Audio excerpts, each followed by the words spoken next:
And we're live. So good evening, everybody. Welcome to TFC Open Mic. This is season 3, episode 26. Clearly, it's a June mid-raid review. And welcome to the panel. Who have we got in at the moment? I'm smiling already at the moment. Brian, how you doing? You all right there, buddy? While everyone else is hyped for the World Cup, I am hyped for SGDQ 2018. Okay, yeah. Hefe, how you doing, buddy? Right? Oh, pretty good. Pretty good. Working on the bounty. Yeah, good. Yeah. Excellent. George just popped in. Hello, George. I did. I snuck in. Hi, everybody. Hey, mate. You're okay. Yep. You. Venom, that's a very interesting picture. Hello, bud. Hello.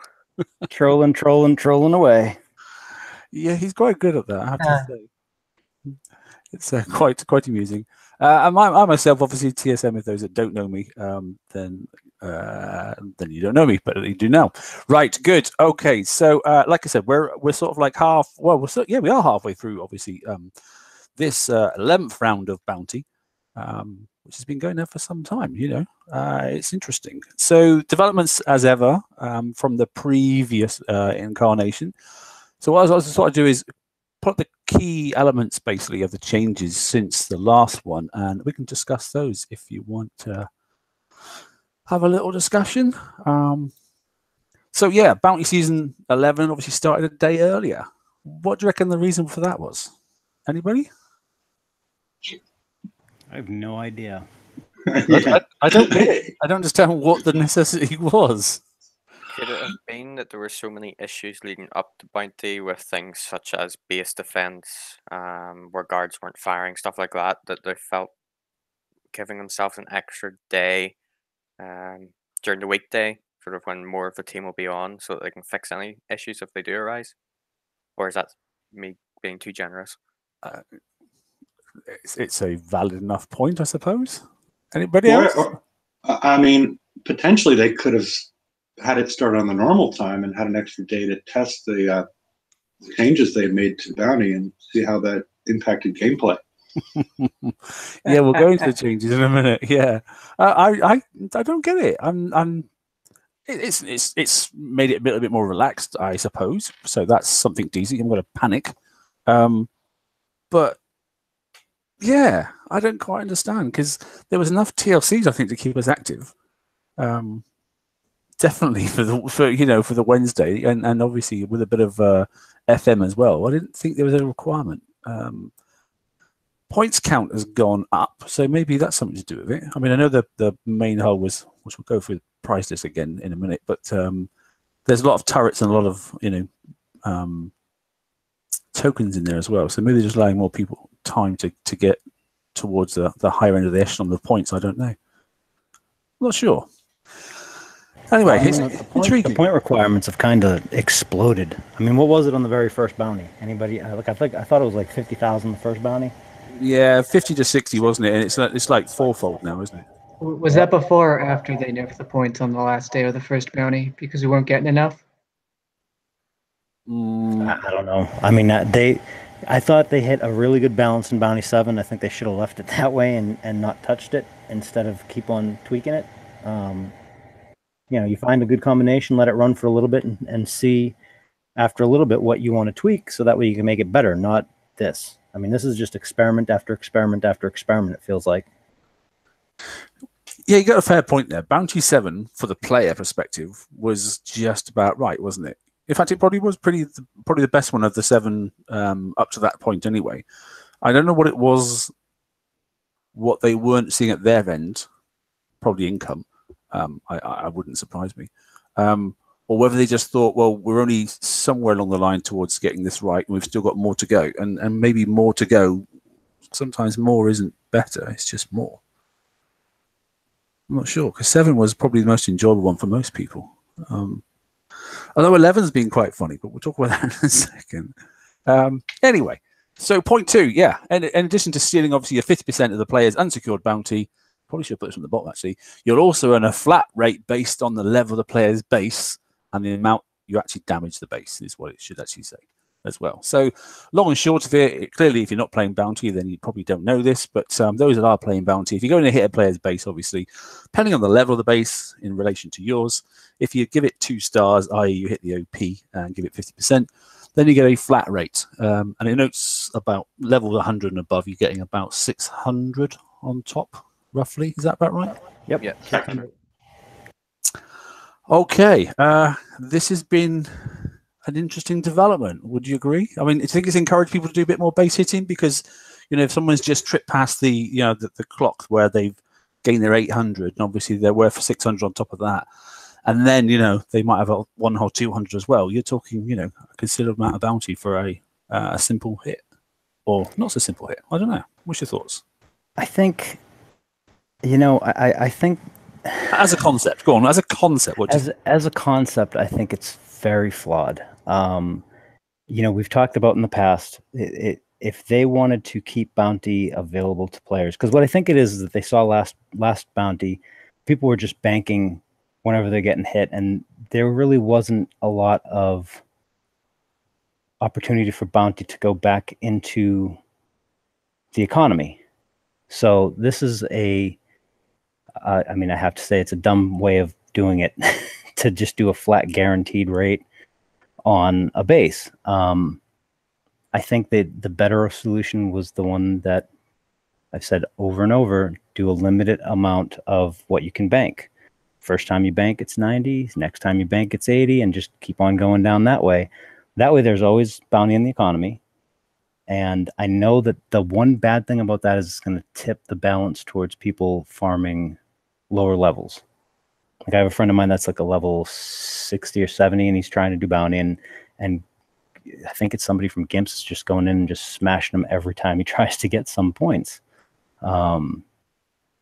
So even that would be flawed in a sense. It's just, the way they're trying to force PvP was never forced in this game, and in order to monetize it, you kind of have to force base hitting. But I don't think they've quite hit on the right combination for it to happen. Having that value always on you, considering all the other things going on in the game, you need a period of time during this, at this point, a 5-day period, to feel like, okay, I'm not going to get hit at this point because I want to go do a TLC, or I'm going to go do my FM or whatnot, and I need my doc.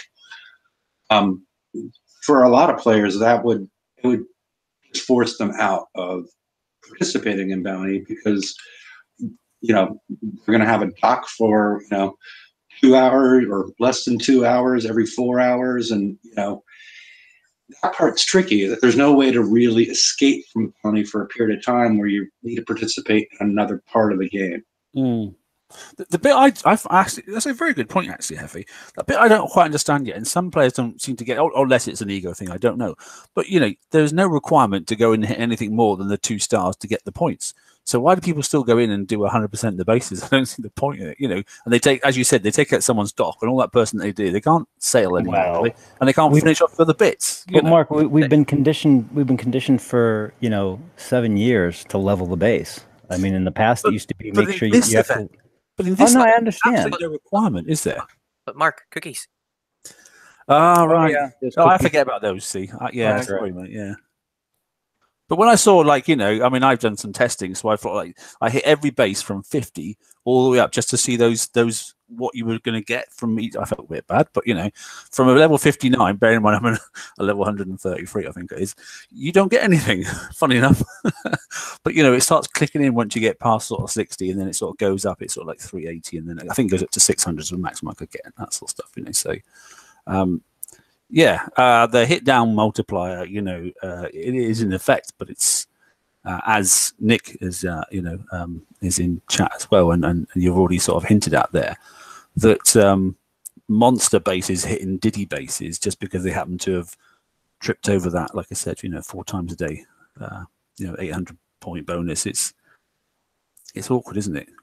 Yeah, I've had to flatten multiple people and basically guard the low level bases, because some people with the top fleets either can't be bothered or don't have the skill enough to hit a decent base worth bounty. You're only getting 300 bounty for a level 60 base. Why with the fleet you have would you be farming per little player like that? You may as well just go out on the water and hit one of the replica bases, isn't you? Yeah, it's just cruel to low levels, and it's making them want to leave. You're not doing yourself any favor by doing it. But the interaction of this and something we'll get to later has created a situation where farming that level 60 base is points per hour objectively the best thing that they can do with their time. And given that, and at 10K you secure every time, they just want to minimize the amount of time that they're grinding. And for them, that does it. And I don't think that's their fault. I mean, gamers gonna game. I think it's more on the system that created this, but I'm sure we'll get to that later. Yeah, and they added the guards back into the replica bases too. That was a poor choice. I don't understand why they did that. I didn't know they could take them out, but once they could take them out, I don't know why they put them back in. Because the guards are why overdamage exists in the first place, really. And because you're not getting the flat amount for the well, you're getting a flat amount, well, semi-random, but it's not as much as hitting a normal base at that level. Like, that should be at least a little easier. They're on demand, and that's nice, but just leave the guard out, because also the requirement for finishing them off is different. It's just weird. I don't know. Yeah, so I mean that's third point there. Guard fleets are returned in for bounty 11 and replica bases. That's simply because obviously they changed the multiplicative to additive features on the turret multipliers, and you know for the to balance the game so it just wasn't a walkover. They put the guard fleets back in. The problem is there are some issues where over damage doesn't seem to be working, and a lot of people are going in there and hitting some of the bigger ones and each other's bases as well. I mean, I went through with my alliance friends, and we just went and had a bit of a fun for an hour and that sort of stuff, and just randomly picked a load of bases. And the hardest thing to actually kill was someone's guard. You could drive by it and flatten their base, and 100% no problem at all. But could you hell as like kill some of the guard ships? So I was like, this is ridiculous. So, you know, I can see in the high-level replica bases, no one's actually touching them. Even if they are worth some points, it's just not worth it. You can do much faster to go through and clear 2 or 3 of the like 80s and 90s for much less damage than go and pick on the really big ones and get your fleet sort of like, you know, smashed up, and then that's to coin it for 0 return in time-wise, because it takes so long to get through the goddamn base to kill the fleet. I'm having the opposite issue with player bases themselves. So where in the replica bases you said that you can't kill the guard, but you can breeze past them. In some of the actual bases, I can kill the guard, but will that OP move? The OP will not die with the 75% bonus on them if they've buffed the life out of it with the new armors that give 500% or 500,000 armor points. And they've buffed it with their warehouses. There's no chance of killing it. You don't stand a chance. You can kill everything in the base, but the OP. And I mean that's a multiplication. Yeah, so that's like putting a crew on, isn't it? Like your ship's the same sort of thing. The fact is you get to stack at your OP and give it more defense stats, and you've taken the OP cannon off of what description it was, and then the OPs are virtually invincible. Yeah, the 75% is just too much for probably 99% of fleets to even scratch it. Yeah, somebody tried to come into mine at sometime. Was it this bounty or was it previous? I can't remember. And yeah, over 2 minutes hitting the OP and still didn't make it. The OP just wouldn't die. I have hit one base I've hit the OP for 4 minutes straight and still not killed it. Flipping heck. And this is supposed to encourage PvP how? Yeah, I don't know. I mean, this is the same thing as how do you rate the game? Do you rate players in the game against each other? Is it done by base level? Don't think so. It hasn't been done for a long time. Do you do it by level of fleet that's coming into attack? You know, the tier 7, you know, kit that's coming in then to hit your OP that's a high level. I don't know. I don't know how that mechanic works now, but something isn't right. I think the easiest way that they could do it is going by aggregate tech level.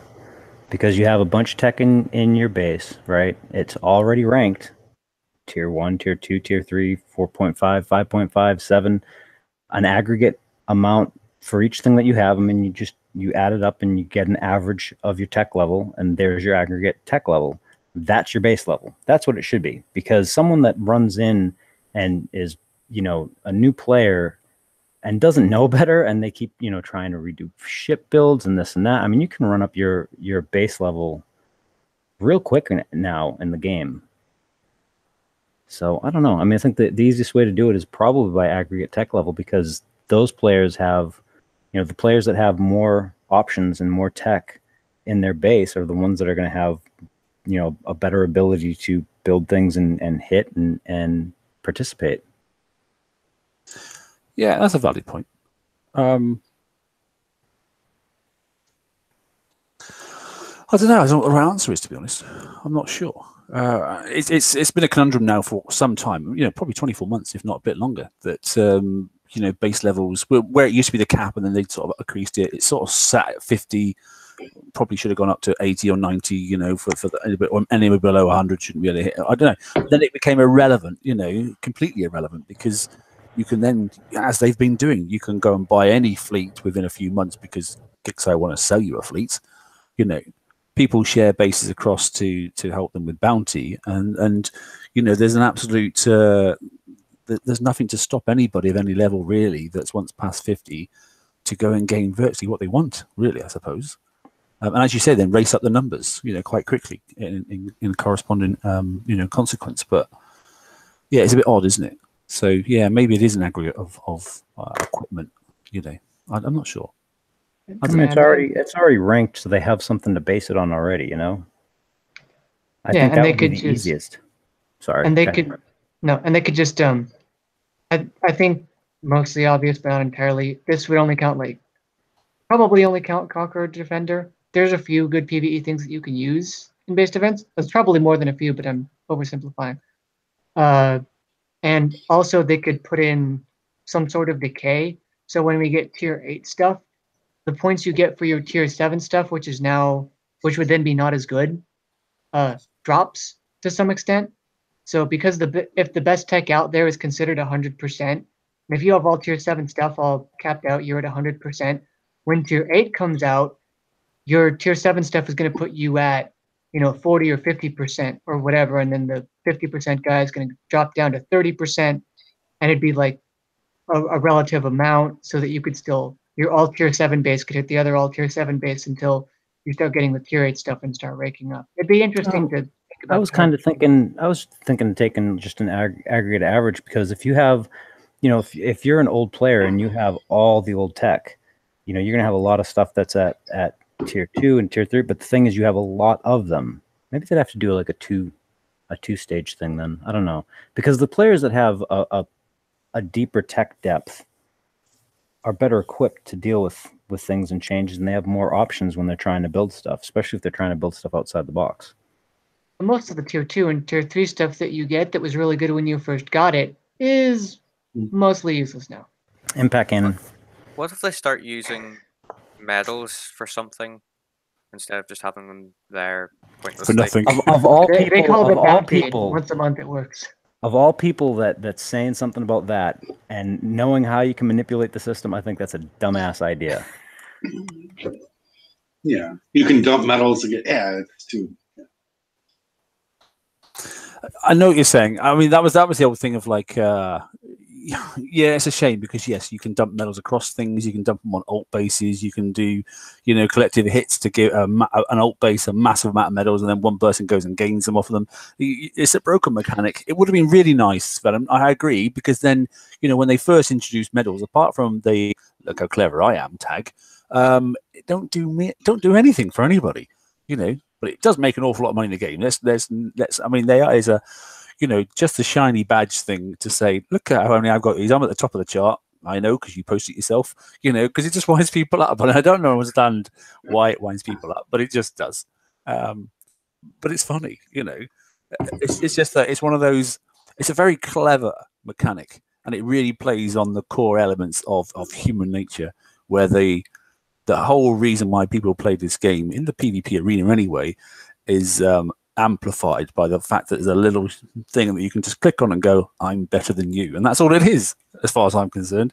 It doesn't mean you are. It just means you've got this falsehood of, how you got to those number of medals and that sort of stuff. If it was just pure base hitting and only you could get it from, an opposing person with the opposing level of tech in that base and that sort of stuff, I understand it, but it is a broken mechanic. So I don't think you should gift anything back in the game for having medals, because we've gone past that stage again. That's unfortunately a broken element of the game, apart from ego and annoying each other, which I still think is great fun, because the Hammer page makes me laugh every single day. There's some really funny. I never comment on him, but I watch it and look at it every day. It's funny as hell. I'm sure half of it is just banter, but some people just do not seem to get angry about nothing, really, to be honest.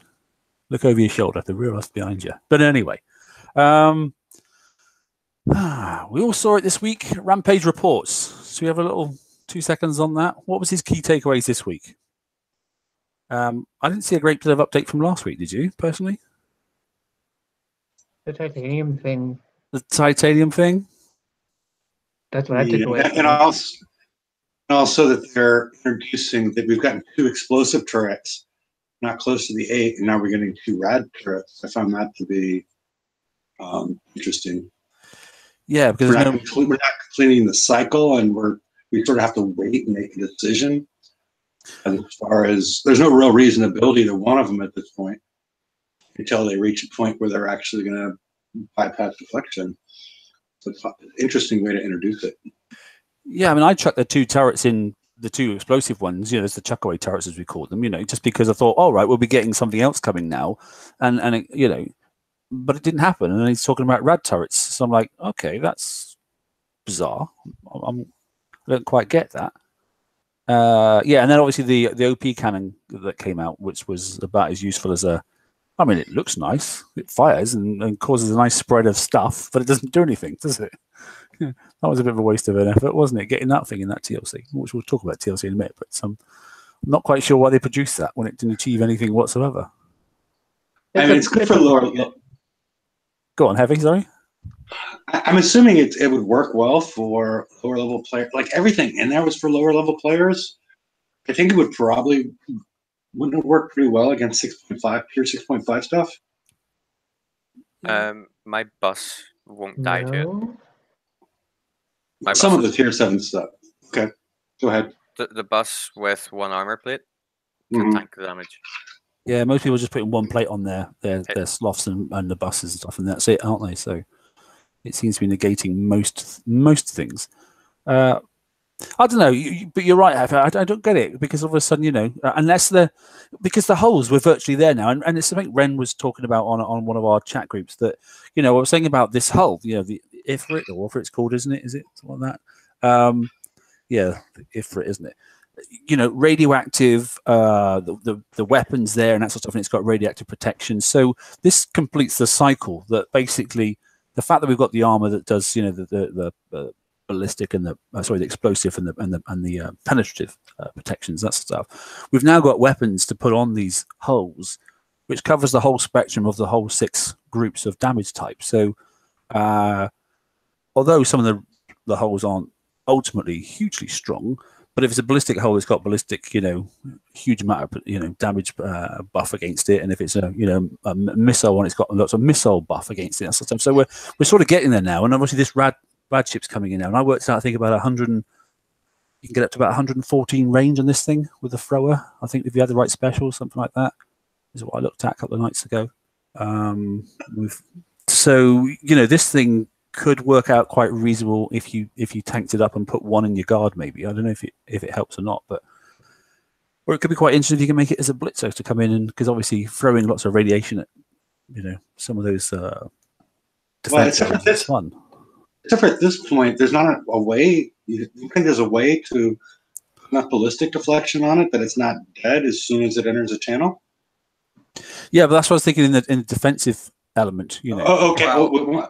When you call it a blitzer, that's what I would. Well, it should be a blitzer, shouldn't it? Because it's the following zone from the rage and that sort of stuff. And although you can only win 3, but Just don't forget there's an MC Plate 3 that's On its route. Yeah.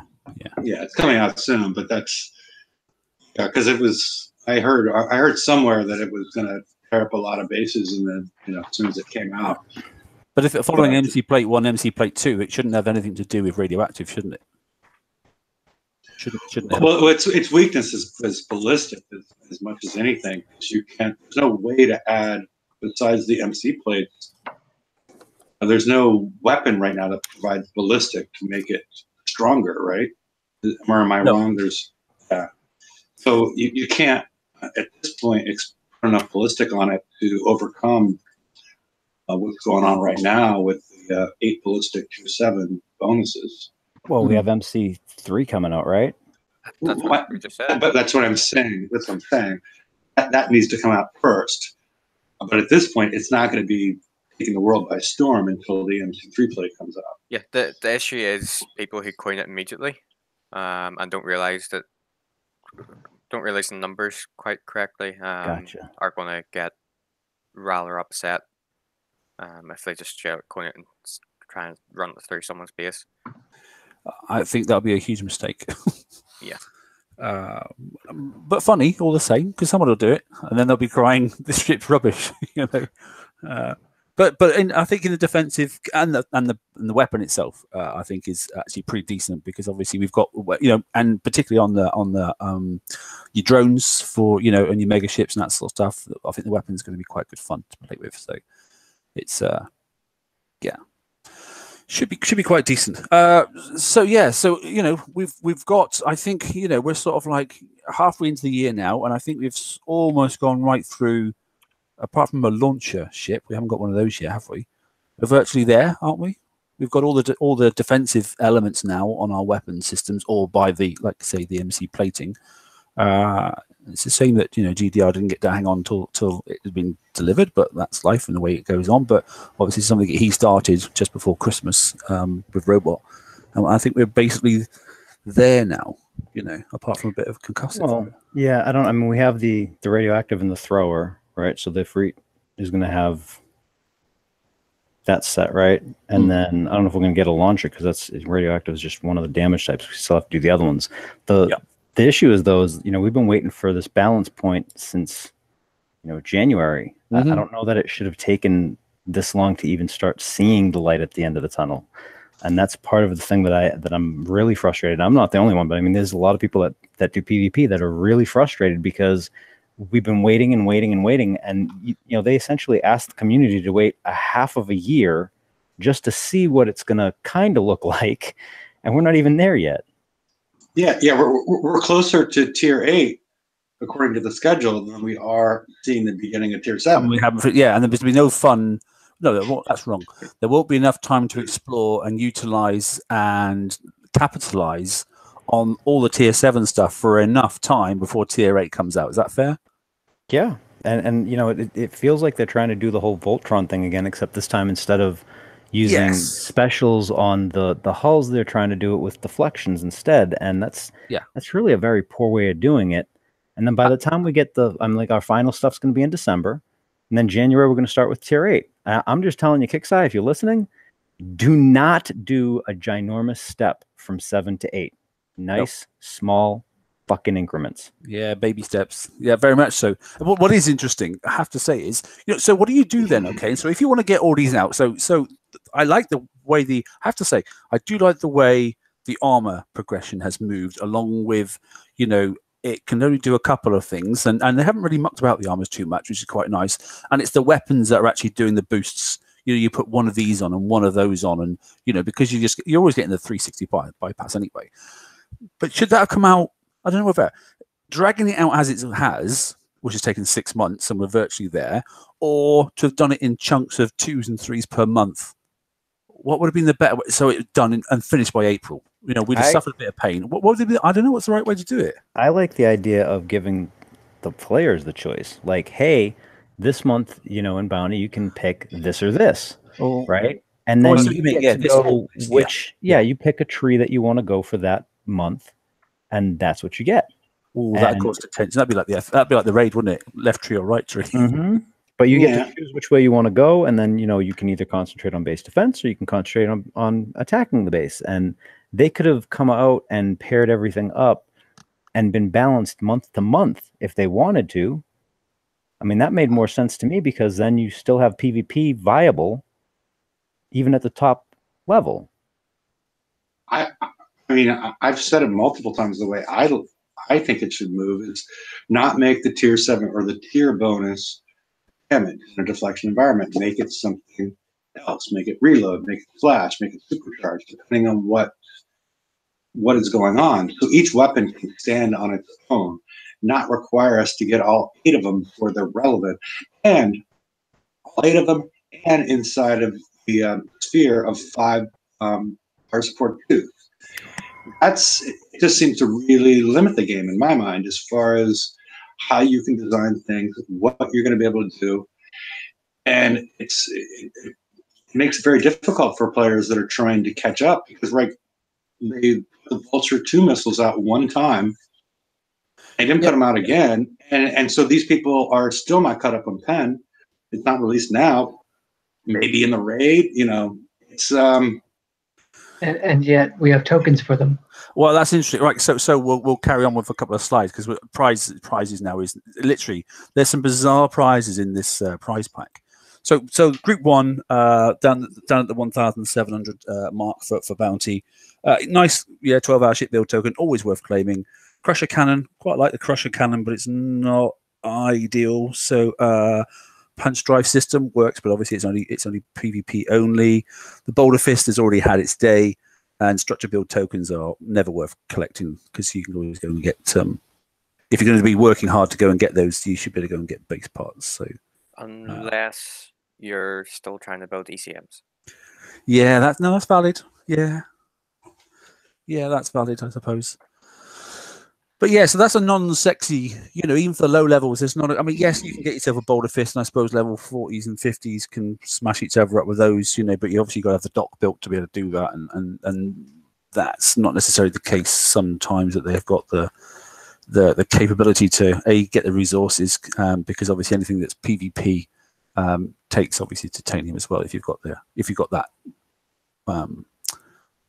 second shipbuilding yard up and running. And if you haven't, then I really wouldn't get into PvP at all, because you haven't got time to get into PvP. Because if you're a lower level, all you do is get on in the game and get all the goodies out of the FM, which is hard enough in itself, unless you think otherwise. I think it's pretty hard. Well, the way the game is currently constructed, that's true. But there should be, like, it was brought up earlier, I think George brought it up, as far as changing the way that the tier system works as far as who can attack who. The Boulder Fist doesn't seem to make much sense right now, because it's these people are probably right around level 50 that are getting these, and who are they attacking? I mean, it's there was. I don't like the idea of upping the up to 80. There needs to be another category or 2 between 50 and 90, maybe 2 categories. If there's enough players in the game at this point at that level, that's the problem. The number of potential targets that these people have is probably pretty small. If you are, let's say, level 60 and you could hit between 50 and 70, how many people can you hit? Probably there's not that many active players in the game that are at that level.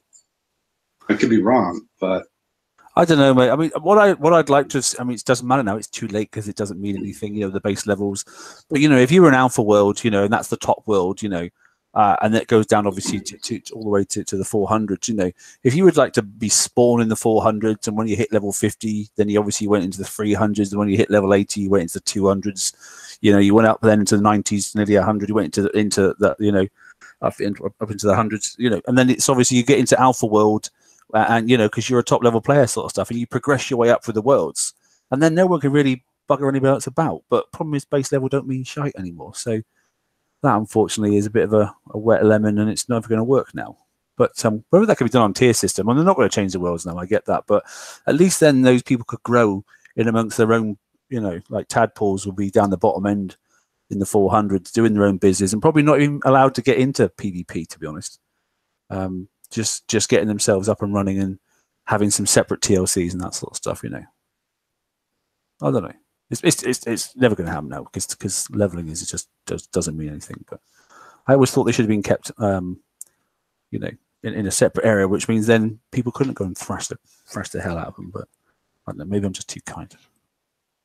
Don't know. Yeah. So anyway, getting back to prizes, as Brian was saying, interesting. The so this is the next one, the 2400 group. So Javelin to 7-day build token is great. Vulture missile to 7-day build token, but you can't get the Vulture missile. And I should imagine, what was it, 2 or 3 ago, wasn't it? It was definitely while I was away, so it must have been 2 or 3. You know, was it in a? I don't know. Was it in a bounty or was it in a raid? I'm not sure when it came in. Anybody know? I wasn't here, so I can't answer that question. Would have been in a bounty, but I forget exactly which one. Yeah. So you've either built it by now because you've been using it, or you've all of a sudden changed your mind and you want to build it again. I'm not sure. But it's like this 5-7 day build tokens there. But what's the point? I don't know, mate. I just don't get it. I don't understand it. You can't win the missile this time. So you can't even go and try it. And those that have probably had it straight away have probably already built it. But it's more pointless than that. You can build the turrets that they're shown there, other than well, they can build the catastrophic mortar as well. Basically, you can build all them turrets with base parts. What's the point grinding out points to get tokens that you don't need? There's no purpose in that. And they even have structure build tokens in there. Maybe not enough, there is. Yeah, there are some structure. Yeah, because there was some in the previous one, wasn't there? I mean, not a huge amount, but there you go. 24-hour structure build token. It's only 1 day's worth. I get that, but no, it's a valid point because base parts do it. You know, if you fill up and then basically you strip the turret down first and then fill back up again, then it's fine. But yeah, I mean, 7-day build token times 5. How long does vultures take to build, for God's sake? Like 7 days.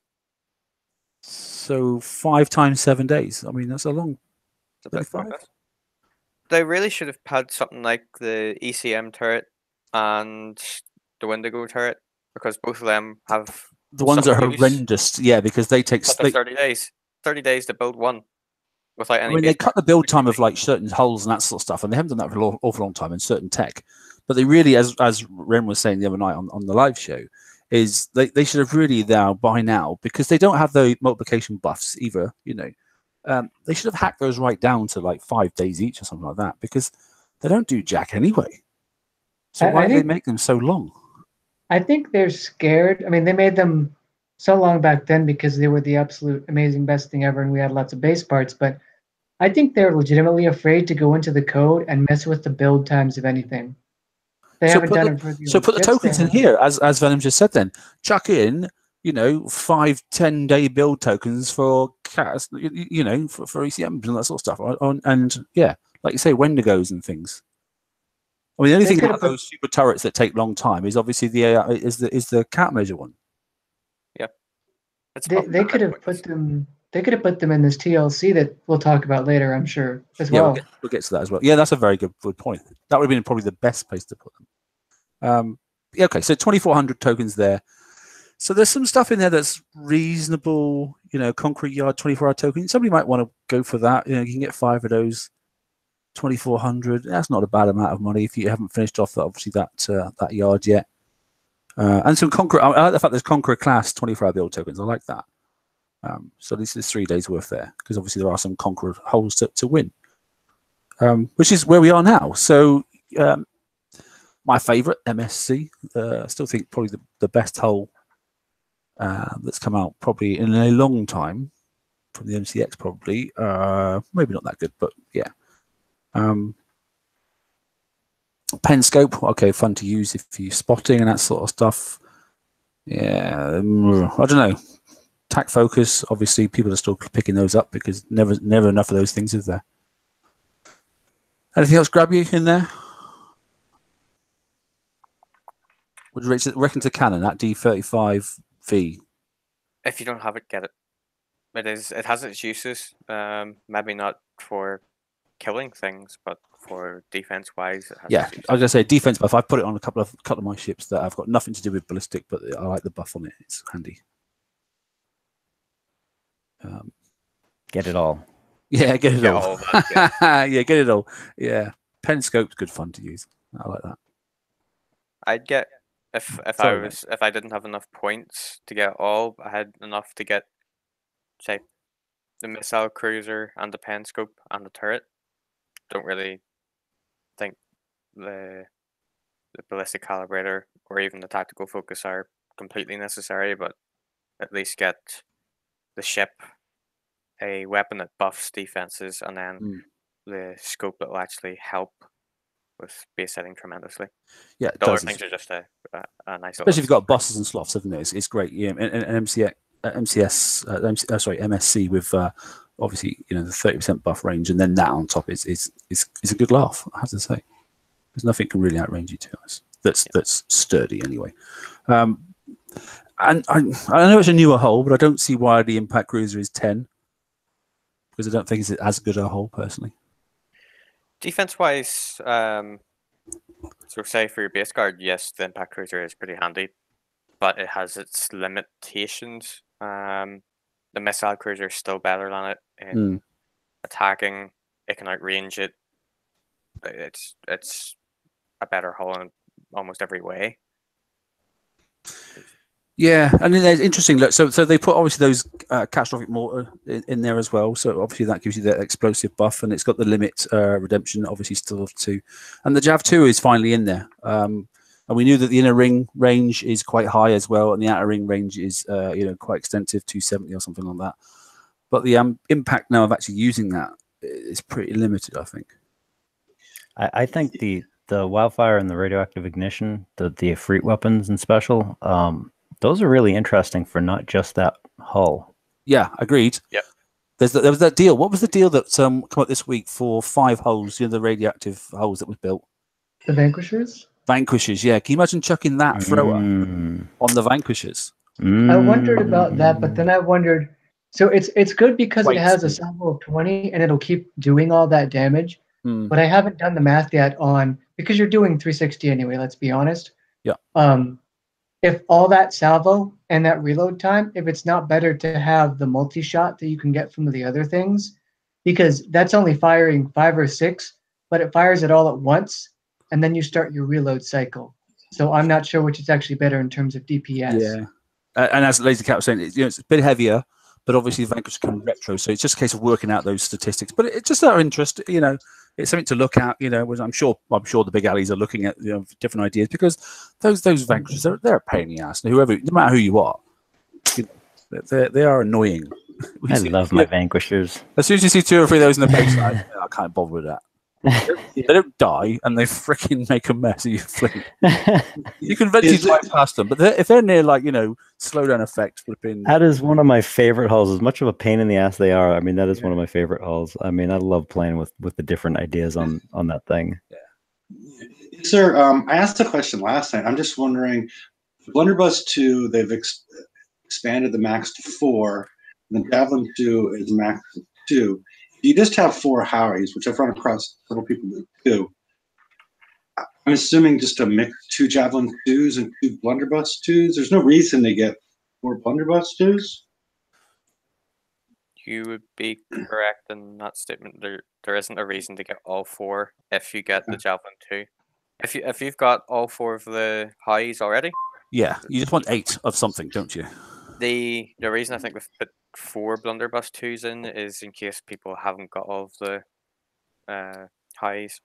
But then you've got either super long and super short, and not enough Howies, really, haven't you? I mean, Howies are the ideal because they're the mid-range items, aren't they? Well, the highs are the best out of all of them. It mightn't have the same range as the Javelin, but it fires a hell of a lot faster. And by the time the person comes into the base at any decent level, progressing inwards, the Javelin stops firing anyway, because you've got past the inner ring, and it couldn't fire if it wanted to, because it's limited to, I think it's 110 or something like that, isn't it? I think it is. Yeah, there is uses for that, but I'm going to keep that secret. Yeah. But yeah, well, there's lots of uses for lots of things. But yes, yeah. I think he's talking about going after sloths. Yeah, no, very much so. Yeah, because well, that is basically what it's for, isn't it? That's what it's for, isn't it? To be honest, with such a massive inner ring range, but then you have to just dance your slots around so that basically you can get rid of the overload effect from it. But yeah. Yeah, priority targeting and that sort of stuff, and all those sort of things that you can do. It's just it is another one of those annoying turrets, just like the Epic Cat was, to make people dance around a little bit and think about what they need to do, rather than just sit there like an idiot and watch all their slots die. Mm-hmm. But yeah, a bit more fun. It's fun to do, and like I say, it does. And as you were saying, it does help with obviously the the ballistic +8 multiplication sort of stuff, because it's built in there. It's just that it's in some ways, I suppose it's better. It has come out now after they did the adjustments from multiplicative to additive, because it would have been horrendous. I don't think anybody's slot will last 5 seconds, to be honest. Probably a single cell would have took the lot out, but there we are. What else we got then? So yeah, Wildfire Thrower, great, and the special that goes with it, quite heavy-ish. But yeah, with the latest Conquerors, no problem at all. You can. I was messing around with a quick build, and there's no weight limits at all that's going to affect anybody to put everything on that they really want on that new hull. Well, that's it. So that's about it, really, to be honest. Apart from the top prize, as we know, the 45K, which gets you obviously the Ifrit, 3 of them, and then play them as you see fit. Radioactive output and radioactive protection as well on the hull, and the rest of it you can sort out with weapons and armor. So that leaves us, unless you've got anything else you want to talk about bounty. Go on. I'm sure there's a couple of things. I know there is, for a fact. I'll take this off share. Just on that Ifrit, I'm a bit concerned about the radioactive turret that's going to come out, that we need 1.6 million radioactive to hoof it. Yeah. That's a bit concerning. Like, I wonder what sort of range it's going to have, because there's a few different ways of doing radioactive damage. We've seen a few turrets in the days, haven't we? Turret tops, whether it be throwers and flamers, or whether it be freaking launchy type things that do shockwave radioactive damage, and there's all sorts of things, isn't there? You guys are making me twitch. You know that, right? Well, there are various ways of delivering, aren't there? The Wendigo effect and no, I'm talking about the way that you guys are pronouncing a freak. Oh, right. Well, you call it whatever. Depends what comes in what area. No, there's only one way to say it. I mean, technically it's afrit, but yeah, but then is how we they actually on both sides of the pond is how it's used to be said. It could be whatever, mate. You call it what you like. So the thing with radioactive turrets. I want to hear what he says. Yeah, it's interesting. Drake faces, yeah. FA's taking the mick in the sidebar chat. Liam's in the hotel tonight. He was trying to get on, but obviously he doesn't. He never knows what room he's in, that sort of stuff. So he'd say it. I ferret. That's what he'd say, probably. I ferret. Yeah. I ferret. Ifrit. Call it what you like. So radio chupacabra. Oh god, radio turrets. I'm trying to plow past George. Radio turrets. So it's really interesting what they're going to do with this, because usually radio turrets, the Phlogiston 1 was salvo based and had a shockwave, and nobody cared. It just really didn't matter because you had to stack so many so close to each other so that you could even get the shockwave to happen in the first place. And I don't think these new hulls have unreactive, but I haven't been paying too much attention. So there could be something there where and it helps with putting them all on your center island with fire support 2s, because that's what they want you to do to make them relevant at all. You got to group them all together, and you got to let them all rain down on the opponent, and hopefully you'll trigger shockwaves and deal damage. But then they can stop in range of just 1, and then they're useless, so then you need to have other things peppering it. But the thing is, they need to have damage such that, because it's what the cannon with the impact cruiser, that's radio deflection, right? That's the weapon that gives it? Yes. Yeah. I'll look up in a second. Yeah. Yeah. But so yes. Go on. So it would need. I think that it would need to, under its own power, just 1 ideally, unless it's the halo of radioactive turrets. I think it would need to beat out 200,000 to 300,000 worth of radio deflection, all powered up, just 1 of them. And then if you have more of them, you could have more damage together in a shockwave effect. It just seems so hard when they're making all of these things, because I don't know how many damage types they planned for, but you need all 8 turrets, and we've only got so many turret slots in the base, and we should probably have some elite countermeasures in there for reasons. So you really can only afford to put 2 yeah, damage types in there. And when are we even going to get all of these? We get trickled out, release of 2, maybe twice a month, so maybe 4 a month. We still need 6 of explosive and 6 of radio to be fully stocked on those, which is 3 more months if they go at their current rate. So by the time we have that and reasonable choices to make, we're in September, maybe, if they don't want to do anything with concussive and corrosive. And if they are at that rate, then we're literally in December by the time we're into next level of OP comes out. Yeah, we're already on OP N+1 and turret level +1, and everything is 10 million armor, and it's all gone to heck. Yeah. So yeah, D35V, yeah, it does. It kicks out 105,000 radioactive deflection for one. So a couple of those would have to go on there, wouldn't it? At least for each hull. And the problem is we're still in the situation no matter whatever you put on an attacking fleet against the defending fleet, you're still only doing minimum bypass. So, to stack up too many of anything, apart from the fact that throwers seem to throw the things out of whack, because you can put a single thrower on some fleets as they come in, because of the way it works, it can make a right mess of people's defense-based fleets. So. I think that they need to release like actual good anti-ship weapons in, somewhere. Hopefully FM, maybe bounty, but like actually things that are meant to kill base guards. Give them high over damage and low building damage once they fix over damage, and make that a choice too, because getting through wardens is not always easy, and sometimes you want to make the conscious decision to be able to get through wardens as opposed to dance around them with an MSC and 4 slots. Yeah, they are a pain to kill. You're right, and even some hopes, built right, can cause people a bit of hassle sometimes. Because obviously they use lockdown rockets, and obviously then they're using rockets themselves, and it's all that minimum bypass as well. So, yeah, OP11, we should get 2 more turrets. That's generally the rule, isn't it? Although we had a big step up last time, we had extra tiles and we got extra. I'm not sure if we need more tiles this time, but and your portals, that's 2 turrets each. Yeah, that's true. Yeah. Yeah, anyway, so that brings us on quite nicely. Unless anyone else has got anything they want to talk about on weapons and stuff like that. Because then we'll talk about the TLCs, which there have been a plethora of. Starting with, I'll start with this one then, because that's obviously the one that Brian initially started speaking about. The spitter adder thingy is there, which hasn't been back for a long, long time. Glacial turret is in, although it takes a long time to build. It's got the right, obviously, special there to go with it as well. The Epic Catmort's in, fantastic, but as you said, I think there should have been.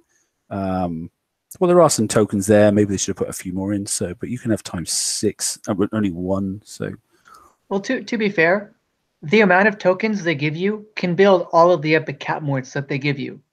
Yeah, it's weird that we don't have to go back and change the build time of this. Let's give them 60 days of tokens instead. Wait, what? Yeah, I suppose that's a way around it, isn't it? And let's be honest, it's not the hardest TLC in the world, is it? I don't like the fact that it says icebreakers, because I know that Zealots and Monos are doing better than icebreakers, and anybody that's got obviously dragons is having a giraffe doing it as easy, isn't it? But the rest of the FM is pushing you to build icebreakers, so I guess they said icebreakers just to have those people come in and go mess stuff up with icebreakers. Maybe they're trying to help the new players by, you have icebreakers? Hey, great. You can do the FM and then you can do this, which I really like. I think that all base defense stuff like this should be garrison, because that's the first thing that you work on, should be the FM fleet. And when you're done with the FM fleet, you can get stuff to make your base sort of decent with that same fleet. Yeah. You don't have to build a siege fleet or whatever. Venom, you going to say? Sorry. I'm just very glad that they kept it to icebreaker damage and not make it so hard that only your dragons can do it. Because again, a lot of that's tech that mainly lower level players will be needing. It's a good little TLC, this, and I like it. Yeah. I think it's the right items to release. The fact that yes, yeah, you can have 2 of those mortars. They're not going to help with explosive, effect of the +8, but the fact is they still do some rad damage. They still annoy some people that haven't built their sloths properly. They have a good range. They can get much of a cracking good reload. It's nice to have the fuel tank there as well, which is good as a special, because obviously the splash on that's fantastic. You probably already got the right thing for doing reloads as well. So yeah, it's not the end of the world. And if that's the first time that you've just broken into, like you said, Brian, if they've started broaching into the sort of tier 5 level of FM, and just going past level 50s, maybe 60s, and this is the first time they've had a chance to get to those turrets. So that's not a bad thing. We can't just always think about the level 120 odds. So I think it's quite decent. I would say this: the epic cat mort is probably one of the most worthwhile things in there, especially with the build tokens. We might have a new mort, but the new one has a shorter minimum range. Yeah, it's not. It's different. It works. Yeah. If people You're talking about counters. Yeah, go ahead. Yeah. Well, it's a lot to do with if someone's not being careful, say with their tank and their sloths, you're more likely to be hit by the epic cat than the new one, because the margin of range between your tank and the epic cat is less than the new mort. Well, and also if people are using countermeasures to deal with it, the epic cat has a longer range and a faster projectile speed. So the antis are going to fire at the epic cat before the other one, before the new one. So yeah, is that what you were talking about, Curtis? I think so. Okay. The epic cats, the lower damage ones, are going to arrive there first and be fired out first. At least I think that's what's going on here. So when we have all 8 of these, as opposed to black rain, is it just going to be orange rain? Cheeto rain? I don't know. I don't know. I'm hoping in the next tier it's going to be purple, but yeah, it would be. Yes, interesting. I don't know. Good things I like in this is obviously, if you've got countermeasure turrets and you want to put them on, the fact that there's the sulfides in there with its splash, and the fact that there's the fuel tank in there with its splash, you get a crazy amount of splash. And obviously that's how most of the countermeasures work in the base defense. So adding those onto a turret that, a countermeasure turret, which you have one other special that you can actually put on it as well, which will make your countermeasures work far more efficiently because they're splash based. Or range based, some of them are. So splash range goes up, which means it's getting more effective. So there's some good little things there. I'm not really sure why prize pack 4. The Omega Pyro, has anybody actually seen those rockets do anything to anybody's ships? Well, can I step back to prize pack 3? Sulfide Deployer wasn't the special that was released with the Outer Strike turret. It's catalytic whatever. Yeah. This is a step down from.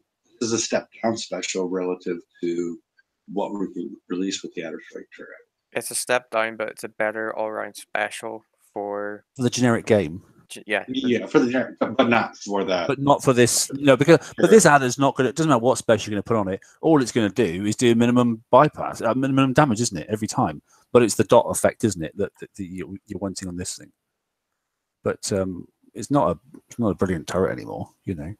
I wouldn't think it wasn't a game changer when it first came out. So, but the special's great. Yeah, it's a really good one to have if you haven't got it. But ultimately, there are more structure build tokens. So I think this TLC is a gift. I like it. I think the level of tech's good. They're suggesting icebreakers, which is nice, especially if you've got yours retroed up. They're doing really, really well. People are smashing away the 111s. I tested on complete auto the other day, and I managed to do 24 and a bit 111s on the FM, which is I think about 3 3.4 million or something like that. That's what I did this week, just as a quick test. Just press go hit the target, and I wasn't even going into the targets and that sort of stuff and looking. So I actually do have a question for everybody. How often are you guys seeing the please wait while this operation completes and locks up your game? Quite often. I've had it where it just doesn't go away. You just I'll have to refresh and wait, or inside your base. Yeah, inside your base. Yeah. Yeah, I've been talking about this since I first noticed this Saturday of the raid. Oh, is this the little screen that pops up in the middle, you mean? Yeah, and it says, and I have to please wait while refresh. this I have to refresh every time too, and I was just curious how prevalent that is across the game, because I never really brought it up, but it's happening more and more often as time goes by, and it's especially when I'm trying to check between different things, and I'm trying to plan out or do see what this build looks like, or when fleets are repairing. I mean, it's just like random times it does it. That'd be a good idea to start clocking down actually what you were doing, and then it happens sort of stuff. It happened to be, I think, just once over the last 24 hours, or maybe no, just the once over the last 24 hours. But I just hit I just minimize the screen, hit refresh, and just get on with it. I don't actually think about it, to be honest. Yeah, and that's what I've been doing, but I've been noticing that it's been happening a little bit more often now, and maybe we should actually stop paying attention. Yeah, maybe we should. Yeah, there must be a trigger. If it's getting worse, you're right. I would say I don't think there is actually a trigger. I've had it where I've just logged in, nothing is being updated, nothing's changing. It just says there's something randomly changing. So and sometimes you don't even get it; you just freeze up. Are you getting that as well, where you can? Yeah, it locks. You can't do nothing. Yeah, I have to literally refresh. I have to escape on the keyboard and then refresh the game, or I can't do nothing at all. Can't move around. Nick's saying there and thing all the time. It happens if you're viewing a fleet as the ships are repairing, then it locks up then. So yeah, I don't know. We're clicking it forward and just going for the next one. So Lion's Mane, the only reason I brought this TLC up, it's not about the TLC, because the TLC is easy, to be honest. Yeah, Skyfires do it reasonably well. No, they don't. Okay, Phoenixes that we've shown some builds. Why don't the Skyfires do it? Because there's obviously so many counters and they knock all the Skyfires down, so the drones down, sorry. So but Phoenixes are very good. I've even seen people get some of the rounds through with Apollos and that sort of stuff. I was watching some people doing it this week. I actually had someone ask me if you can use the Cadies in there, and I actually do this with just my Cadies. Really? The only trick that you got to do is you just got to go right up against the go tight to the things. Yeah, tight to each one of them, and that's when the Skyfires work as well. If you pull it really, really tight, but obviously you got to watch the scatters and stuff, the scatters and that sort of stuff, because they can make a mess if you're not decent. But the Phoenix with the is doing very well. I managed to with the new. Well, even with the new Stinger missile, which obviously makes the fleet 5 times stronger, but or more effective. But even actually with some of the older ones, a couple of my guys were using those, and they were doing absolutely perfectly fine, no problem at all. The reason I put this particular one up is obviously it overlaps with the previous week's TLC, and it's the stacking effect that you can only hold so many, tokens. 10 is the limit, and as Earth said last week, he was already stacked up with his 10 tokens. He couldn't even start the last week's TLC, and then there's this one again, which means you've got to either use them or just I suppose you wouldn't need it, but I don't know. It just I'm on that with prototypes. Yeah, you get to 10. Actually, there's bound to be some escalation. I want to save some tokens, and they're not let you do that. So you having to just skip the TLC itself. It's another marketing thing, isn't it? Where they'll be able to sell you more tokens, as we had 40. Robin had 42 offers this week. It's. I had 47. All right, smart ass. And I had 53. No, I didn't actually. I had 40. I only had 43. Yeah. I haven't even brought up the latest ones, which we will finish off. We're going over a bit, but it doesn't really matter. Because the latest ones absolutely kill me. I think they're hysterical. But I'd rather someone like George shared his page, because it looks even worse in dollars. But yeah. So that's that one there. So just be cautious. It's a nice little TLC. You can race through it. Go, oh, this is easy. I can do this. And then all of a sudden you get to the end of it and you go, well, actually, I had all those specials anyway. And I've just done that TLC for nothing because I already had 10 Manticore build tokens. So I can't I just wasted my effort of doing so. So yeah. And then the last one, which I did like, it says hunters and that sort of stuff, but actually yeah, hunters do. I've seen quite a few people out with hunters doing this. But it's nice. And this is when you said, Brian, where you can't get more than 10 either, can't you?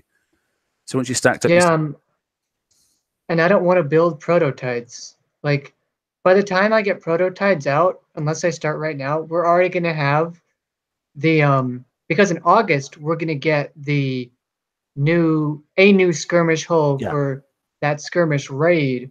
So are prototypes then going to be useless, or what?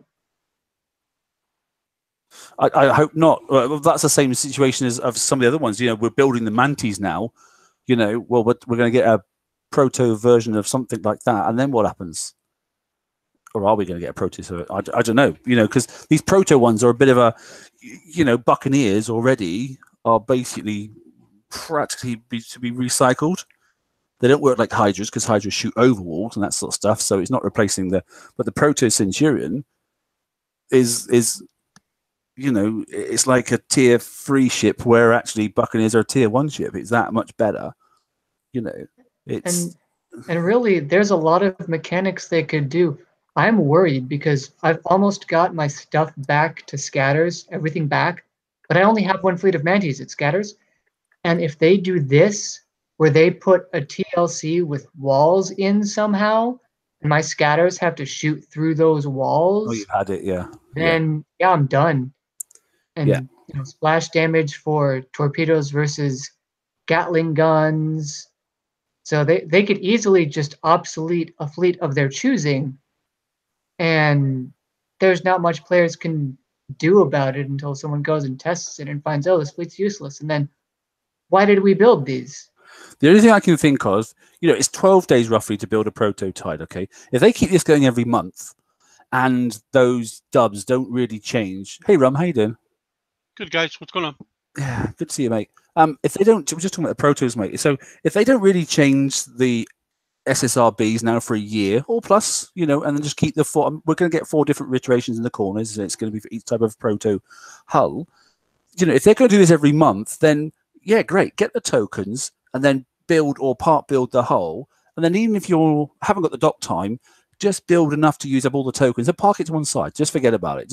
And then next month, finish that one and start the next one. So at least then for the second half of the year, the 6 months that are left over, you can actually use the protos, and you've not actually had to stop any builds and waste your dock time and that sort of stuff.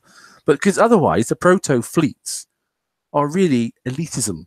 They are for the top level players who just want to go out. I mean, I'll be honest. I've got prototypes. I think they're epic. You know, they're brilliant. I can go around and smash the SSRBs for virtually no coin whatsoever, and they're great fun to use. You know, I can do all the dailies with them now, and you know, it's a very strong little fleet, as it freaking well should be. But you know, it takes an awful lot of tokens to get them together and that sort of stuff. And the average Joe hasn't got the freaking time to be building these fleets because he's got other things he needs to be doing. So 12 days per ship, 60 days. If all they did was this every month, that's 6 months before you could build them for free. Yeah, that's what I'm saying. Yeah. That in raids, it's 3 months between that and raid. You know, unless you want to burn generic FM tokens, which you can't because you need to use those for the actual PvE fleets. I don't think you should. No, I think you should. I think literally you just go, do this TLC, and if they just keep repeating this TLC every month, because everyone can just go, oh yeah, it's up. And then literally, as soon as you finish something in your dock, all you got to do then is just go, right, I'll remind myself to go back and actually build myself another proto Tideseeker. Do it instantly. It's only going to cost you some res. And then get back on literally within 10 minutes and then carry on whatever it is you're supposed to be doing. Is it the next raid fleet? Is it the next blah, blah, blah? And just park this to one side and eventually you'll have 5 of them done. Or 5, because there's not going to be a flagship, so it's 5 identical. I can't see any other way of doing it. At least then you're going to get the next 6 months, maybe more, of them. They've built, they've not hindered you anyway, and you'll get 6 months worth of investment out of them after it's taking you 6 months to build them. That's not cost you really any time in the game. Unless you see otherwise. I don't know. What do you think? Does that sound absolutely ridiculously rubbish, or is that a better way of doing it? Non-impacting. You know, it just, why are they making us build a third fleet?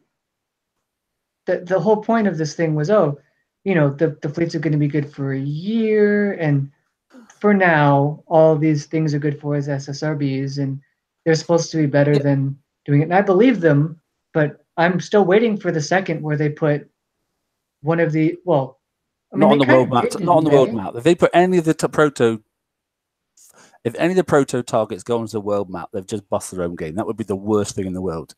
The SSRBs are really now turning into like an elitist thing. If you can actually just use, you know, if they change the targets and the new map targets become suitable for Hydras and Buckies, and all in honesty, you know, I won't say Pioneers, but Ironclads that can do the really, really low levels, happy, no problem at all, crack on, you know. But yeah.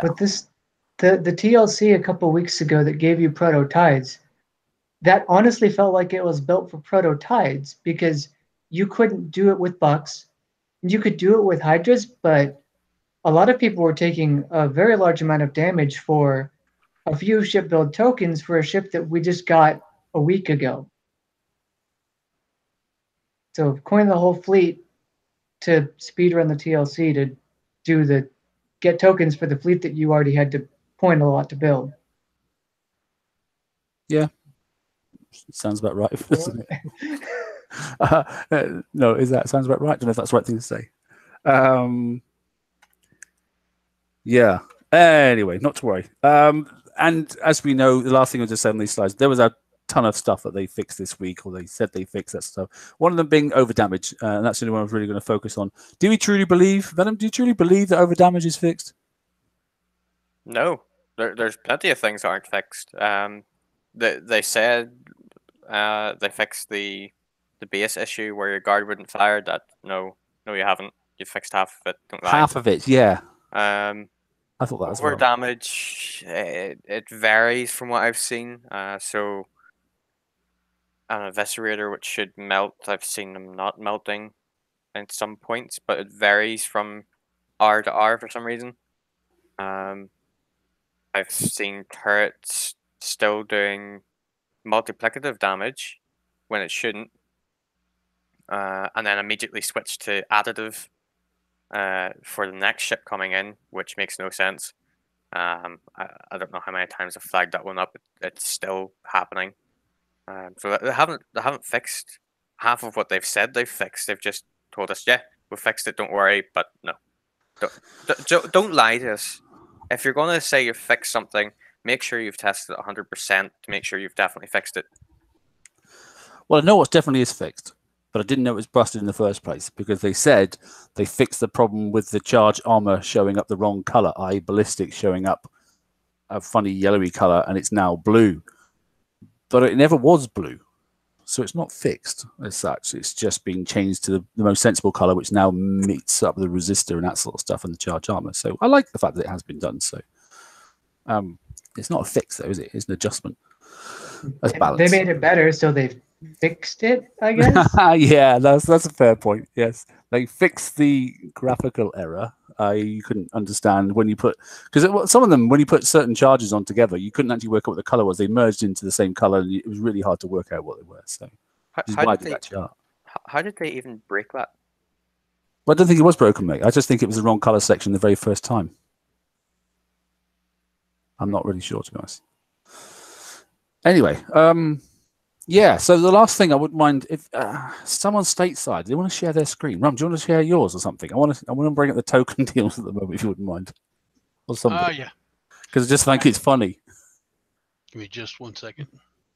Obviously, 4th of July is coming, you know, but great, no problem at all, which is interesting because here in the UK, it's Armed Forces Day today as well. So thanks for all those guys in the forces. But and to mark the weekend, obviously moving to July in preparation for as they said anyway, the 4th of July coming. They're going to give you some deals up until the end of the month, which is basically going to be 12 o'clock tonight, PST time, isn't it? Yeah, about 8 hours 45 from now. I can get my So it made me smile but I think it probably even funnier for. See if you can get the zoom right, Rum, so you can zoom in some big. Okay.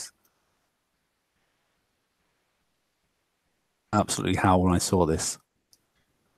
Okay. Yeah, so that's good. So basically, for $200, I mean, it's nice. You're going to get a 100% bonus on your tokens.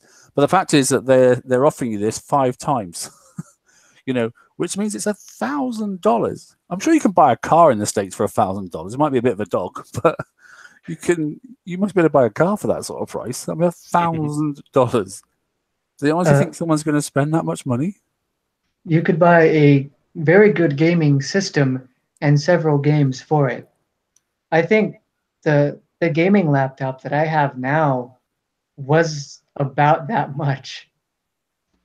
I just find it's the most nuts thing I've seen. And do you know what? I bet you there are people out there probably going to go, yeah, I'll get all those because it's a saving. But wow, is that what it's come to in the game now? That they've got to offer? I mean, that is the biggest cash purchase I think I've ever seen in this game. Yeah, it is for me too.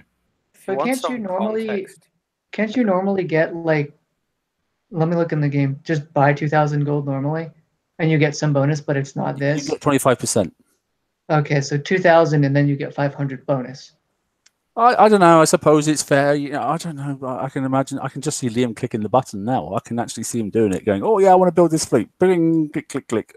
Because that's the way he plays. He doesn't play for ages, and he plays catch up, and then he just goes and builds them and does it and that sort of stuff. But $1,000, man, you got to have some real. Oh. I know. I don't know. It's just funny. I know people say I coin a lot, but what the hell? Really? Why? What? Look over your shoulder, all right? Then there are things out there that you need surely more than pixels. $1,000. It's just like wow, and that's just the first offer.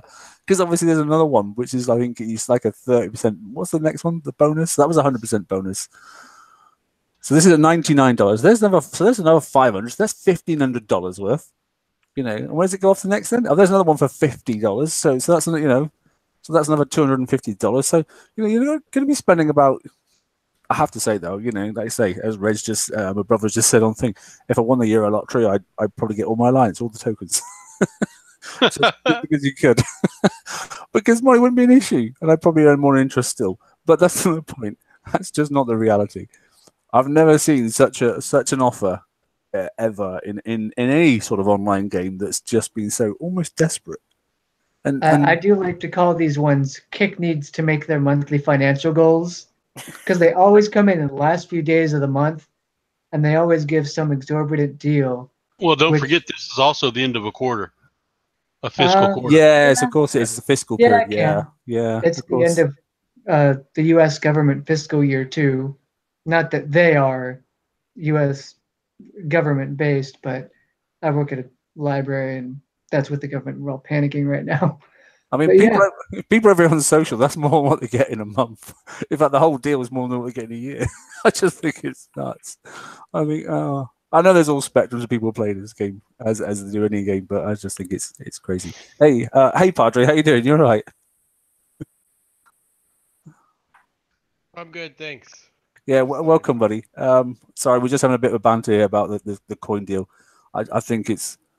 I don't know if it's desperate. I don't know if it's supposed to be an offer, but I just think it's funny. I've never seen such the most expensive. I won't share my screen then. See, there you go. See, there you're the sort of person that's been sold for. I didn't want to share mine, so. Because you said 4 left, mate. I know it does. I've clocked that. Don't worry.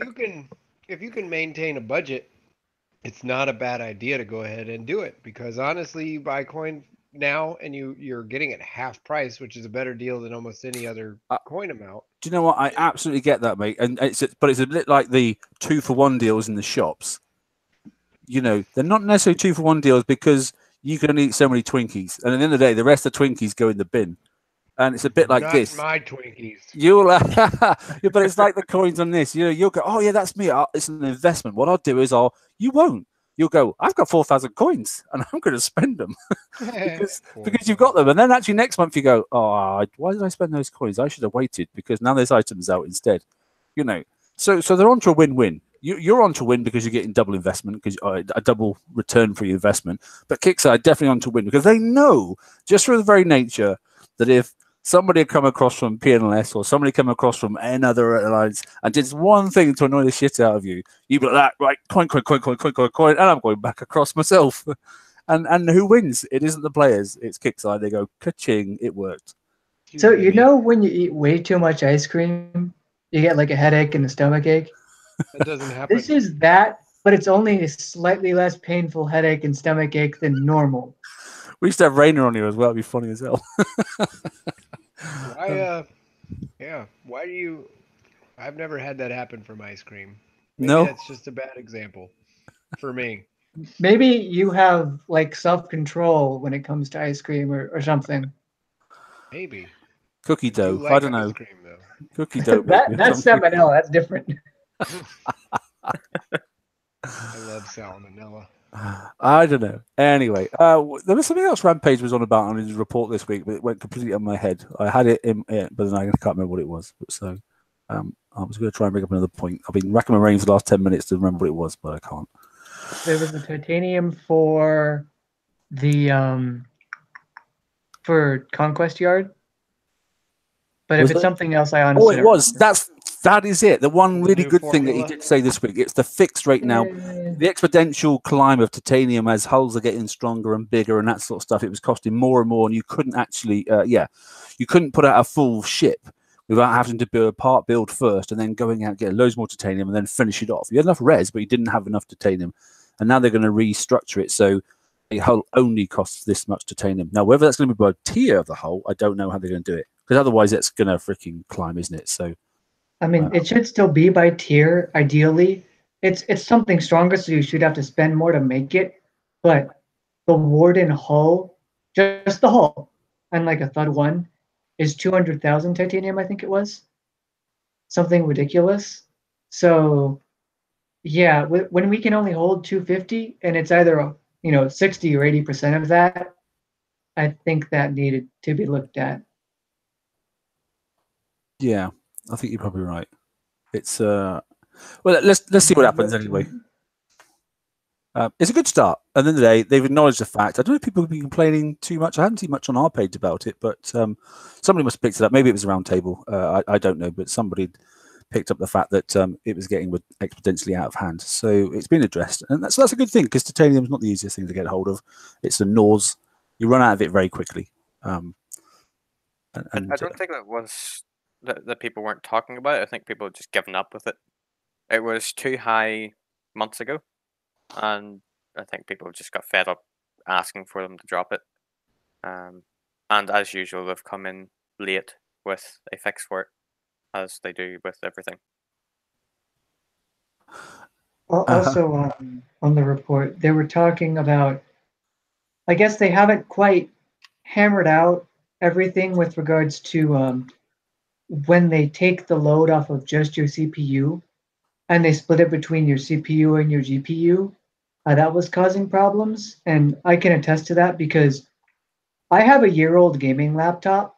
I should have looked at my GPU before this, but my GPU should be amazing with regards to an 8-year-old Flash game.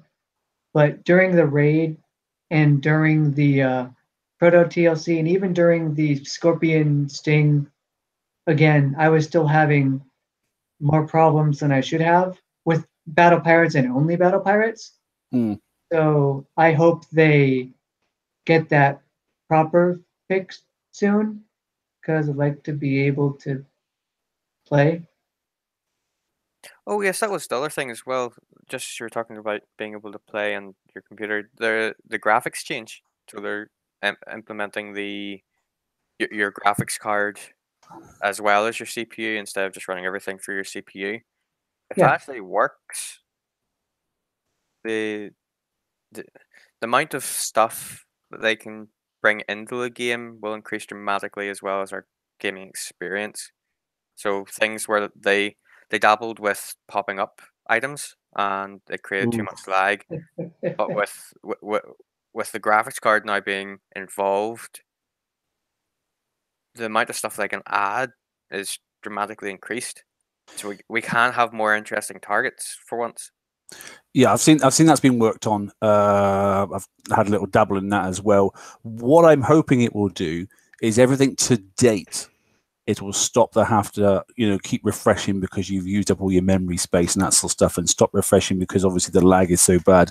It'll hopefully bring the game to a position where actually things are nice and consistent for a nice period of time, particularly like the classic things where 10 people watch a base hit and you're in it, and all of a sudden your ship start doing funky stuff because everybody else is also using up a lot of information and that sort of stuff. So, and some of the effects are better of the current game. I'm not really an advocate for putting even extra special effects in the game and that sort of stuff. I'd like to see at least the game run smooth for a set period of time, and then they can go, well, do you know what? This is a breeze now. No more complaints about X, Y, and Z, and then test the water maybe in a few months' time with maybe the next version of the OP, the next round of targets to go, well, let's just test this in one of the targets and see if it works. I think the real purpose of the new Omega, the rocket, is to make people lag out because that's 32 projectiles on screen at the same time. It certainly makes a mess. I know that. I find anecdotally, the SSRBs cause me to lag up when doing them quicker than almost anything else in the game. And I think that's weird because, I haven't looked too much, but they all seem to be existing assets, art assets, at least. I know what the blunderbuss looks like. I know what that. I think the radio turret looks a little different than any other radio turret I've seen, but the countermeasure one and the short cannon one that I've experienced in the campaign, like those are all there. The draconian layout and its pieces, they've all been here for years, and I don't know why this new version is causing so many problems. They should just be adjusting the damage numbers and maybe a special effect. But like the glacial effect that when it lands, it creates a splash, that's been there for years too. There's nothing new in these targets, but they're causing so many problems, and they shouldn't be because they have basically the same assets. You can say the same about the Manticore in a level 85 target, where the Manticore was released. It worked in every other target, but the 85. Just the 85. Yeah, I've noticed that. I don't go anywhere near the 85 with Manticores. I go back and use Phoenixes. So much easier. Do you actually go into the 85 targets? Well, if I'm using Skyfires, no. But if I want to do two at the same time, then I'll drive Phoenixes and I'll Skyfire the other ones. Oh, I can't remember what they look like. You just coined the face. No, I just go till my fleets are dead and then put them on repair overnight. If I have to coin it, I will. But usually I'm full before that even is remotely a possibility. If I want to quit, because I'll just use both fleets now, and I'll put the Stingers on the Phoenixes. It's actually a damn good fleet again. Yeah, those are strong little. Did you put the speed on them? Yeah, so I put two of the the new ones that came out, the limited ones. Yeah. I put 2 on each ship, so I've got 10 across the fleet, and then I put the rest of them as just normal ones because I couldn't be bothered to collect too many of the shards. So you put them on. I collected all the speed scatters, but I haven't put them on anything yet. They weren't. Wow. I did not collect them for. I collected them for PvP. Oh right, okay, yeah, I can see that working. Yeah. Sorry, did you just say you spent 50 million in limited points to put on your Phoenixes? Yeah. Oh, how many points did you freaking get? 600 million? I don't know, quite a lot. Yeah, that's more than that'll do it, I guess. When you start prepping for people, you mount up points really, really quickly. I prepped up so many S targets. I don't know how many it was, but it was a lot. And you get lots of points, don't you? So it didn't take long to grab them. But the Phoenixes are amazing, I have to say. It's absolutely transformed it, and it makes it 5 times stronger than what they used to be. I know it's an old fleet, but at least it's the one fleet I haven't recycled, because as soon as I saw it in the retro lab, I thought it can do extra weight, and I just thought, well, I'll hang around and just leave them there. And then all of a sudden, the Stinger missile come out, and I thought, hang on, but you can put these on these. You're better than me. I was so tired of driving the damn lobster claw. Yeah. I couldn't even. I couldn't do it anymore. So mine are retired. Oh, it's a shame. Yeah, but I've never heard lobster claw. Doesn't it look like a lobster claw on the map? It does look a bit like that, doesn't it? Look at it on the map. Yeah, it does. It looks like a lobster claw. I didn't think about it, but he's right. But it's good now with retargeting and then the way stingers work. It's my God. I mean, you can take out an 85 in half, a third of the time. You can do it with Skyfires, and they're so fast now that none of the radiation pools hit you or anything like that. So nothing. You can outrun everything. So and you have charged armor on it, so you don't randomly have an extra hour and a half worth of repair time. Yeah. I got bored. I had so many sort of Phoenix tokens, and there was a TLC as well, wasn't there? I had so many flipping tokens. I thought, well, I can do this for free. All it's costing is a bit of res, so I just built them and messed about. And I think I did a video. I can't remember, but anyway, they're good fun. So bit of life in an old fleet. So there's no harm in that, is there? So I'm still upset that the Manticores can't do an 85 without huge damage because of the stunning effect, because the stun effect of the drones. Why? Just it's how hard can it be to add a stun debuff to all of your Manticores? I don't know. Hard. I don't know, mate. But I did try that myself. I must admit, I took one into I took my Mantis into an 85 and thought I'm never doing that again. So I was like, yeah, that was ridiculous because obviously those drones got so much evade on them anyway. Even the stingers weren't hitting them that. In fact, they seem to hit them. Yeah, because scatters get you too close, so you get stunned no matter what. And if you're going to go in there with the missile ones, it don't seem to work the same effect as what it does with Phoenixes. I don't know why, but it's different. So what they're going to do is the Zoe or the Proto Apollo, the thing for the SSRB, that one is going to have stun resist, and they're going to have stun effect in the SSRB. It's going to come full circle. Don't you dare. Do you know what? Stop putting these bad ideas in. They put sonar into a siege target. What the crap is that? Brian, we're coming for you if that happens. Brian, I hear your mum's calling. Your mum said it's bedtime. You don't come out of the left door. Oh dear. Door number 2 is a monster. Door number 1. This is all just a room in the TARDIS. Good luck finding me. It is. Takeshi's castle, isn't it? Anyway, right. Okay, let's go across the board. What's Venom up to now? He's doing some stuff on his. He's always doing something. Oh look, he's actually doing it now. Look, he's in an 85 with his. Well, why would you do that? You know you're going to get damage. Well, you want to know? If you're driving and you're in an 85, do you want to know the trick to not get stunned? Yeah, go for it. Tell Venom. Tell everyone. Stop your fleet. Once the drones come at you, just hit the down arrow. Because if you're driving at them and they're driving at you, it doubles the speed. Doubles the speed, yeah. I always turn away, yeah. Where are you going with that thing? Oh, it's got nothing on it. Don't worry about it. Oh, right. Oh, man. I've been busy with other things. Yeah, doing that pointless PvP thing.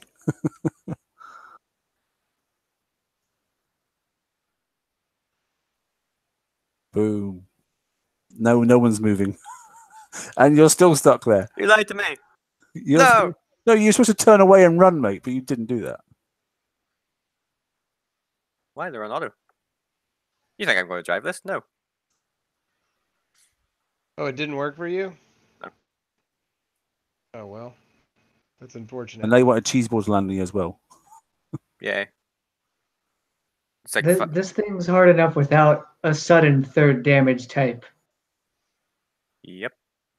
Anyway, watching 85 is not gripping. Okay, let's go across the panel, see if anybody's got anything else they want to say, and then we'll close off because we're at an hour and a half and a little bit. That's not bad for me.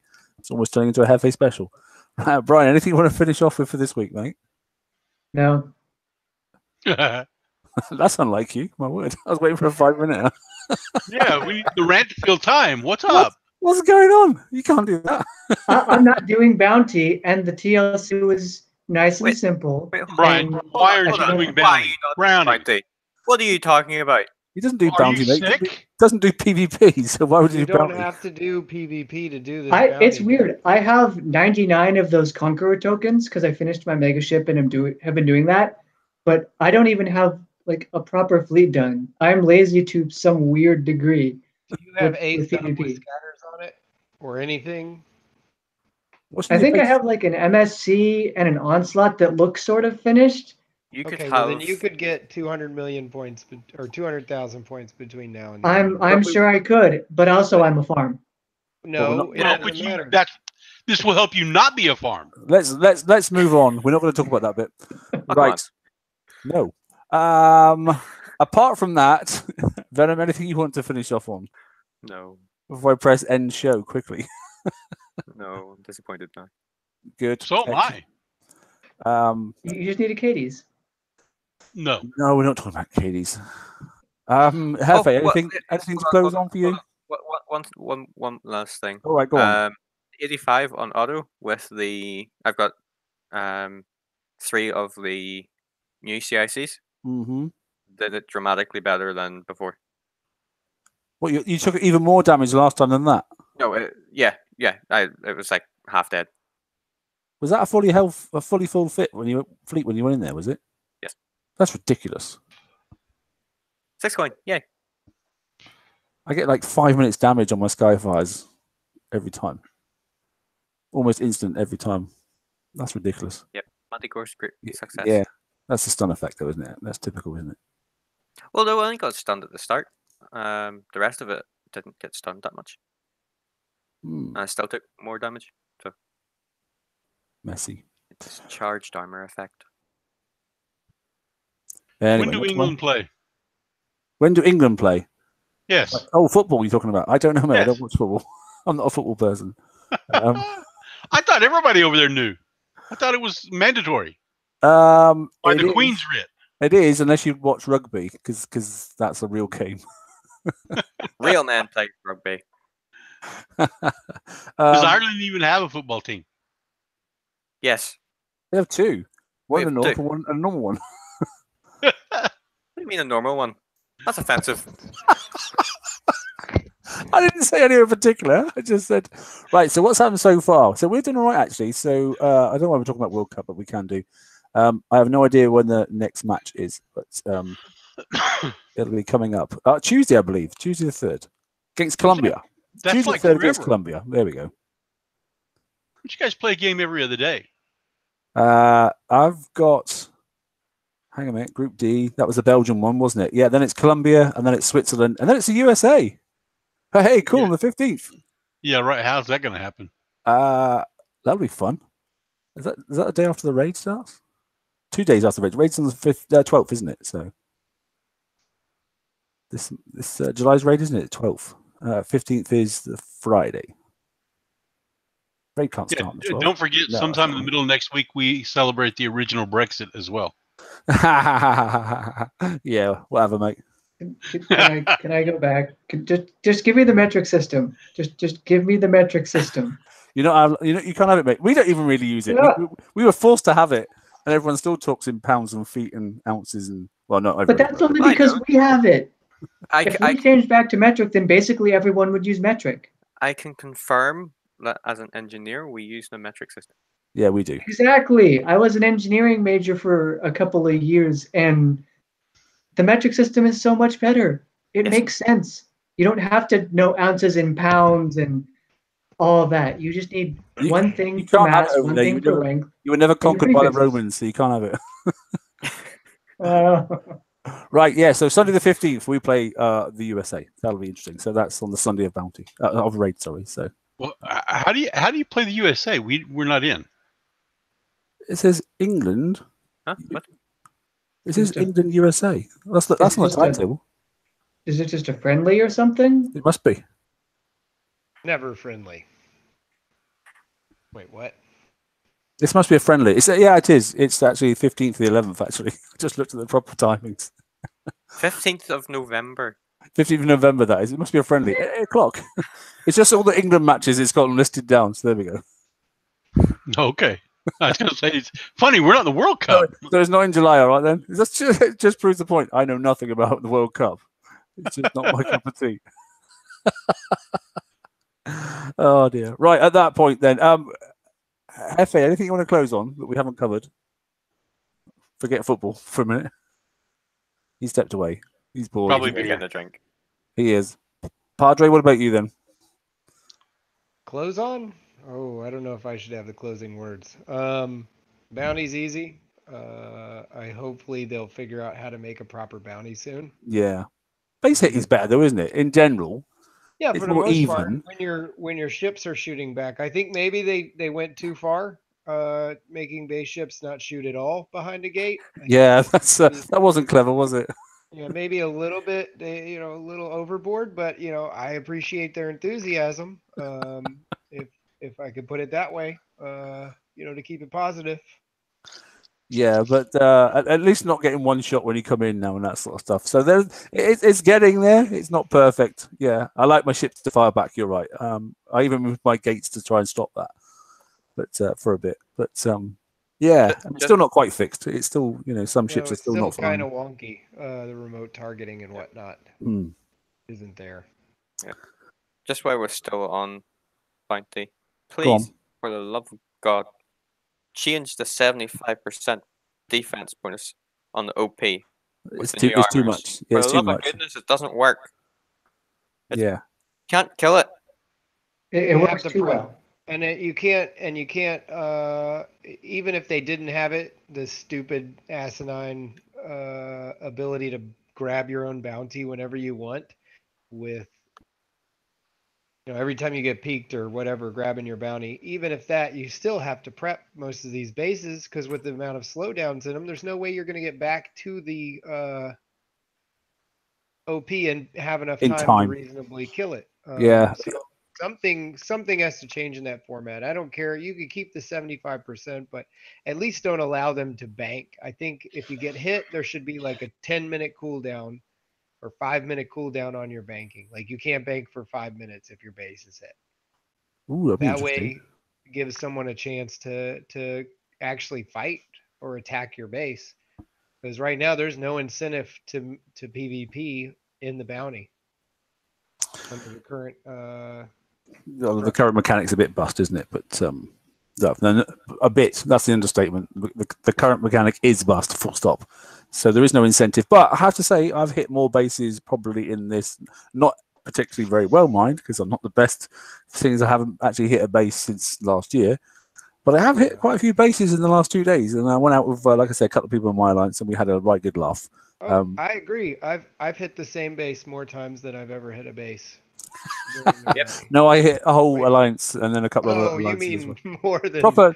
No, I actually properly went out and actually did some proper PvPing, which is a rarity for me. I can tell you that, but only because the rest of bounty was so easy. I thought I would just generally get into it and spend a bit of coin and have a bit of fun. So wait until it's all messed up and you're like, now I'll hit some bases. Yeah, exactly.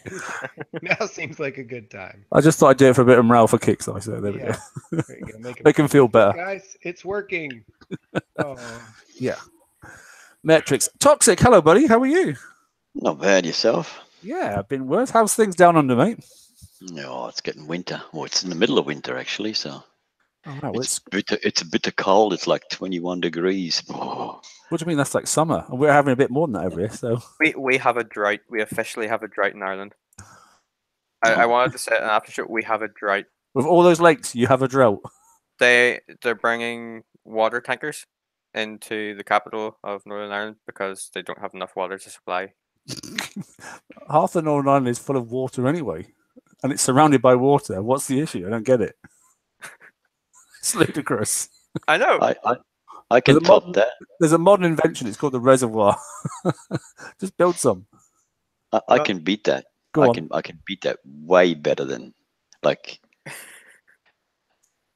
Australia has got. If we would not get any more raw oil and petrol from overseas, we would have 11 days worth of petrol left in the whole country.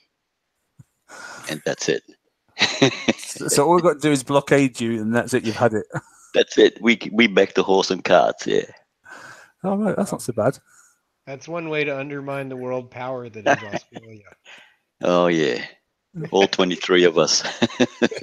but then Australia will come at you with their animals, and you don't want that. Yes, we'll send all the deadly spiders all over the world. That's what we'll do. Yeah, that's the one reason. Deadly everything, man. Apart from the fact that it's such a long flight, and the other fact is you've got lots of the nasty things down there, so I'm not interested in there. Well, particularly the drop bears. They're real bad. Yep. Oh yeah, no. You heard of them? Drop bears will find you. You've got all the nasty stuff. The drop bears. The drop bears hunt. The drop bears hunt at night, don't they? Yes, they do. And they always drop on your left-hand side. Look at your daughters. That's a different issue. Anyway, You ask Rue. She's seen one. well, that's maybe that's why she moved overseas. She just went to the place with all the guns instead. Right. Anyway, because it was less dangerous than drop bears. Apparently so. Tangents. There couldn't be any more if we tried. Enjoy the rest of Bounty All. Well, I don't know if bounty is the right word for it. Anyway, enjoy getting more points. Okay, then, for as minimum damage as you possibly can, and collect what you fancy. And if you don't fancy it, collect it anyway because you can. Enjoy yourselves, and we'll speak to you on the live show Tuesday. Probably it'll more likely be Wednesday because obviously the claim factor for bounty goes. Not on Wednesday. Probably not Wednesday. Oh no, it won't be Wednesday, will it? Because you Americans have that funny day, don't you? So it'll be later again. Actually, if that show is on Wednesday, I will be available. Ironically enough, that's right. Because I have that day off. All right. Okay. Well, it could be the Brian show. Oh God. Right. Thanks all for joining us in the live chat there, and thanks all of you that logged in and actually decided to show your icons and talk live on the show. So I'll say good night and happy pirating. Good night all. Happy early Brexit day. Night, everybody. Night, guys. See you later.